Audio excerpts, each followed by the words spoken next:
Yun mga kasangot, good morning. Dito tayo ngayon sa Antipolo na Padpad. Wala tayong makuhang booking. Ilang minuto na tayo rito nag-aantay. Kaso wala talaga. Ang gagawin natin, uwi na tayo. Pababa tayo ng Cainta. Uwi na tayo ng Floodway mga kasangot. Okay na yung kinita natin na pangbili ng ulam. Bali 600 din yung kinita natin, bawas na lahat. Nag-start ako ng alas 6 hanggang ngayon mag-aalas 10 na ng tanghali mga kasangot. Kaya bababa na tayo na sa Mulong Highway. Ito talaga dito no, sa paano na to, pababa ng Cainta na to. Pero bakit nagta-traffic kaya dito minsan no?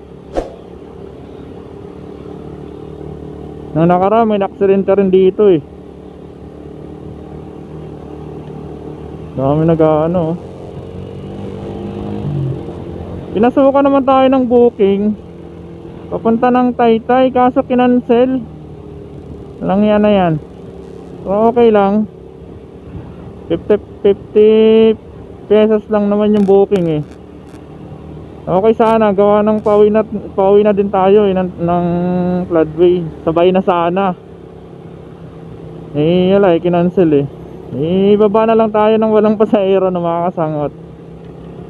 Nag-vlog na lang tayo dito sa may Samulong pababa.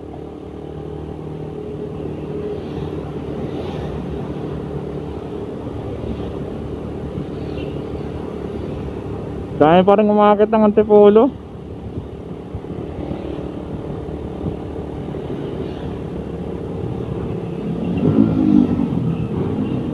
Dami na nagja-jogging oh. Ano? Foreigner. Foreigner pala.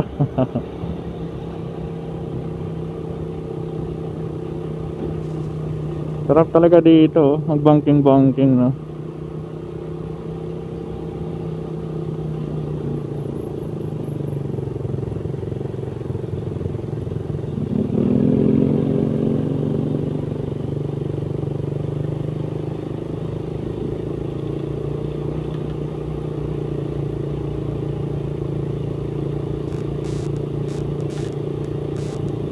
Sinandorbong ko.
Ang ganda naman ng akit natin sa Antipolo kanina.